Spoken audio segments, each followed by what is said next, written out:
Dengan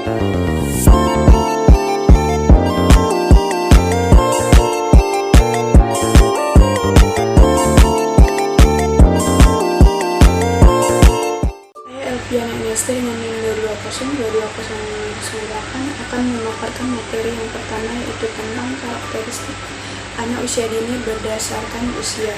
Nah, yang pertama yaitu pada usia 0-2 tahun. Pada usia 0-2 tahun ini, anak berada dalam masa sensori motor yang ingin belajar berdasarkan pengalaman sensori dan motorik. Nah, dan pada usia 2-4 tahun, anak memasuki awal profesional, awal menggunakan simbol untuk berpikir tetapi masih egosentris.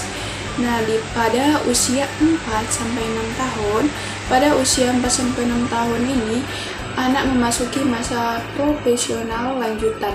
Nah, di mana di sini mereka mulai memahami konsep sederhana tetapi masih berpikir konkret. Nah, dan yang terakhir yaitu pada usia 6-8 tahun. Pada usia 6-8 tahun ini anak berada dalam masa transisi ke operasional konkret. Dengan ini mereka mulai memahami konsep logis sederhana. Baik, materi selanjutnya itu tentang gaya belajar. Gaya belajar itu sendiri merujuk pada cara individu dalam menerima, mengelola, dan mengingat informasi. Menurut Nasution sendiri, gaya belajar adalah cara konsisten anak dalam menangkap informasi, serta cara mereka berpikir, mengingat, dan memecahkan masalah. Perlu diketahui bahwa setiap individu memiliki gaya belajar yang unik dan berbeda satu dengan yang lainnya. Yang mana gaya belajar ini dipengaruhi oleh dua faktor. Pertama, faktor alamiah yang biasanya mencakup aspek genetik dan karakteristik pribadi individu itu sendiri. Yang kedua, faktor lingkungan berupa pengalaman, pendidikan, dan interaksi sosial yang membentuk cara individu beradaptasi dan belajar. Sekian saya kembalikan kepada moderator. Baiklah, saya Korisnami Putri dengan NIM 220222159 akan menjelaskan materi yang selanjutnya, yaitu gaya belajar menurut Devmeier. Yang pertama itu gaya belajar somatis. Gaya belajar somatis yaitu melibatkan indera peraba, kinestetis, praktis, melibatkan fisik dan menggunakan serta menggerakkan tubuh sewaktu belajar. Yang kedua itu gaya belajar auditori. Gaya belajar auditori yaitu melibatkan indera pendengaran. Telinga terus-menerus menangkap dan menyimpan informasi auditori. Bahkan tanpa disadari, seseorang mampu membuat beberapa area penting di dalam otak menjadi aktif. Yang ketiga itu belajar secara visual. Belajar dengan menggunakan ketajaman visual, yaitu gaya yang dapat memproses informasi visual daripada semua indera yang lain. Maksudnya yaitu lebih mudah belajar jika dapat melihat apa yang sedang dibicarakan seseorang penceramah atau sebuah buku atau program komputer yang lain-lain jika dilihat secara langsung.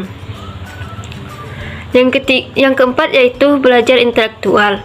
Kata intelektual menunjukkan apa yang dilakukan pembelajar dalam pikiran mereka secara internal untuk merenung suatu pengalaman dan menciptakan hubungan, makna, rencana, dan nilai dari pengalaman tersebut.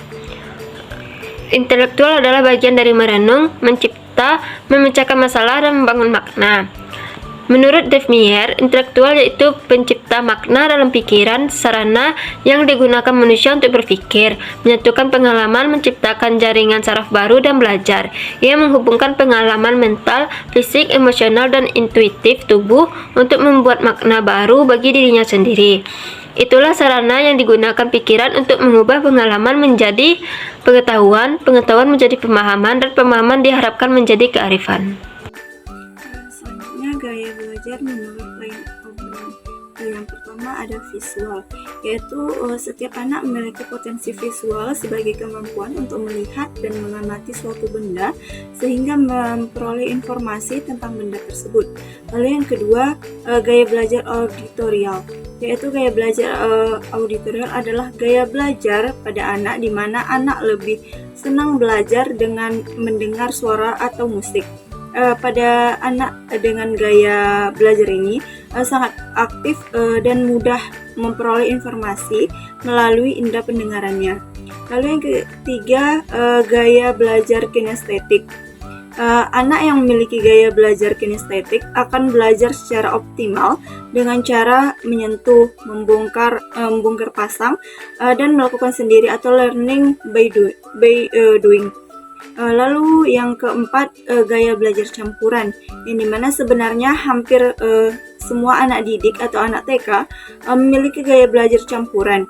Sangat sedikit anak yang memiliki hanya satu gaya belajar. Gaya belajar campuran adalah gaya belajar di mana anak kadang bertipe auditorial sekaligus visual dan atau juga kinestetik atau hanya kinestetik dan visual. Mungkin sekian.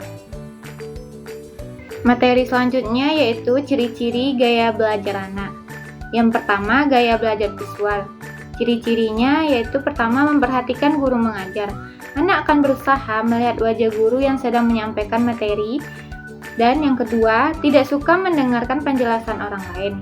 Biasanya anak tidak suka untuk menjadi terdepan dalam berbicara dan anak cenderung tidak suka untuk mendengarkan penjelasan orang lain. Yang ketiga, tidak cepat memahami pembelajaran.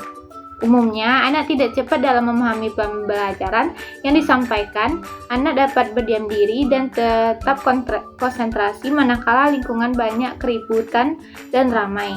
Yang keempat, menggunakan gerakan tubuh ketika sulit menyampaikan sesuatu. Ketika anak mengalami kesulitan dalam menyampaikan sesuatu, maka anak akan menggunakan gerakan tubuh untuk membantu dalam penyampaiannya. Yang kelima, mementingkan penampilan. Yang keenam, mengingat apa yang dibaca. Biasanya, anak akan mudah mengingat apa yang dibacanya dan anak suka dengan membaca. Yang kedua, gaya belajar kinestetik. Ciri-cirinya yaitu yang pertama, cenderung suka bergerak. Biasanya, anak tidak akan bisa berdiam diri dan cenderung lebih aktif dan menyukai gerakan. Yang kedua, tangannya selalu aktif. Yang ketiga, kondisi tubuh yang baik. Kinestetik anak akan memiliki kondisi tubuh yang cukup baik. Yang keempat, anak kinestetik cenderung lebih sulit untuk memahami dan mempelajari yang sifatnya abstrak. Misalnya mengenal simbol matematika. Yang kelima, anak lebih suka menyentuh dan memegang benda-benda yang ditemukannya.